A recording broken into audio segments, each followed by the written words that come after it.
Pot de santé. Bienvenue sur notre podcast Pot de santé. Pour ceux et celles qui ne nous connaissent pas, nous sommes Bilal Omar et Ouslet Yamil, deux étudiants en éducation à la santé à l'Institut supérieur de l'éducation et de la formation continue. Nous te souhaitons la bienvenue sur ce podcast où on va essayer de décrypter différents sujets santé pour mieux comprendre les différentes maladies et ainsi mieux les prévenir. Dans ce premier épisode, on va aborder le sujet de l'anémie. Il existe plusieurs causes d'anémie. Nous avons choisi d'aborder dans ce podcast l'anémie par carence en fer, car elle reste la première cause d'anémie dans le monde. On verra dans un premier temps en quoi elle consiste et quelles sont les principales causes et ses principaux facteurs de risque. Puis, on verra les grandes lignes du traitement et quelles mesures nutritionnelles associées adopter pour prévenir ou guérir une anémie. C'est parti pour ce premier épisode, on te souhaite une bonne écoute. Comme je l'ai déjà dit, il existe beaucoup de causes à l'origine d'une anémie. Il y a par exemple la maladie de Birmer, la drépanocytose, l'anémie inflammatoire, l'hémolyse, etc. Dans cet épisode, on va aborder l'anémie par carence en fer. L'anémie secondaire à la carence en fer va aboutir à une diminution des globules rouges et ceci va être à l'origine d'un certain nombre de symptômes comme une fatigue chronique, une faiblesse généralisée, des maux de tête, un essoufflement à l'effort puis au repos, une pâleur, une irritabilité et enfin une accélération du rythme cardiaque.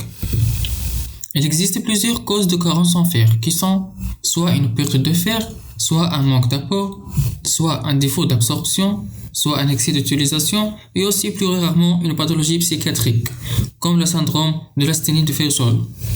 Alors tout d'abord, les carences dues à une perte de fer peuvent être secondaires à des saignements chroniques, que ce soit par exemple sur le plan gynécologique avec des règles abondantes, mais aussi lors d'un accouchement par exemple.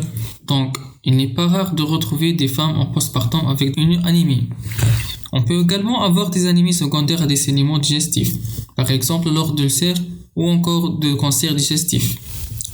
L'anémie peut être aussi secondaire à une carence d'apport sur le plan alimentaire ou à un défaut d'absorption chez les personnes atteintes de par exemple la maladie cœliaque ou de la maladie de Crohn ou encore ayant subi une gastrectomie, c'est-à-dire une ablation partielle ou totale de l'estomac.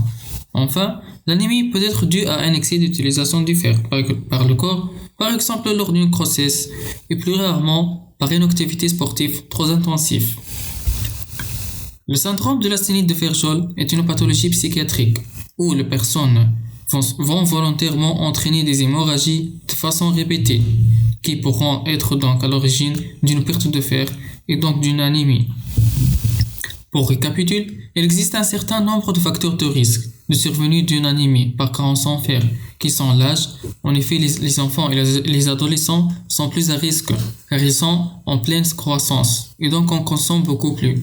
Les femmes sont plus à risque du fait de leur menstruation, de la grossesse, de l'accouchement, mais aussi de l'allaitement.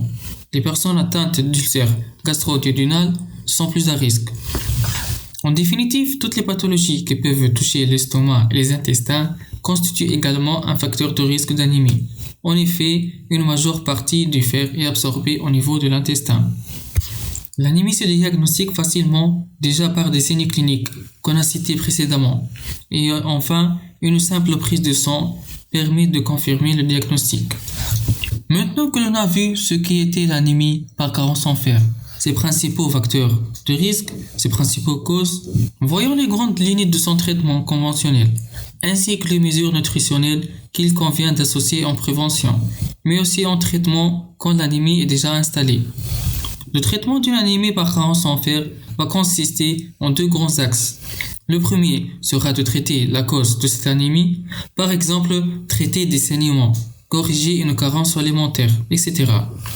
Rien ne sert de supplémenter si en gros il y a encore une fuite quelque part. Et le deuxième axe est donc de supplémenter en fer. Une supplémentation conjointe en vitamine C est intéressante afin d'augmenter l'absorption du fer. En plus de cela, il convient de respecter certaines mesures hygiéno-diététiques. Il faut savoir avant ça qu'il existe deux types de fer. Le fer héminique, présent principalement dans les viandes, et le fer non héminique, présent dans les viandes et les végétaux.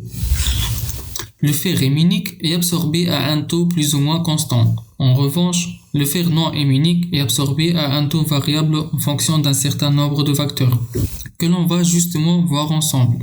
Les produits laitiers et le jaune d'œuf diminuent par exemple l'absorption du fer non héminique. C'est particulièrement la caséine et certaines formes de calcium qui diminuent cette absorption. Au contraire, la consommation des fruits et des légumes, et notamment ceux riches en vitamine C, en vitamine A et en caroténoïdes, améliore l'absorption du fer non héminique. Les légumes verts sont particulièrement intéressants en cas d'anémie ainsi que les céréales complètes.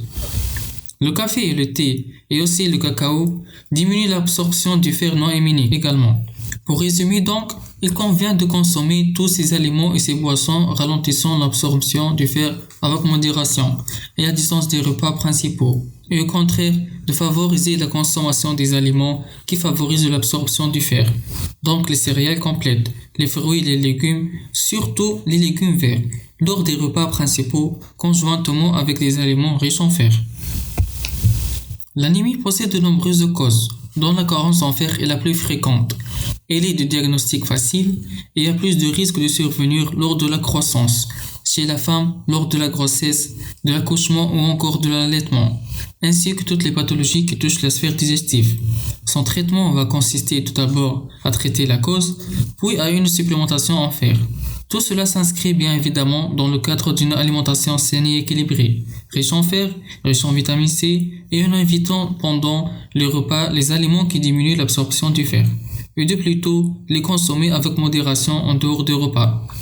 Nous espérons que cet épisode t'aura été utile et que l'anémie par carence en fer n'a plus de secret pour toi.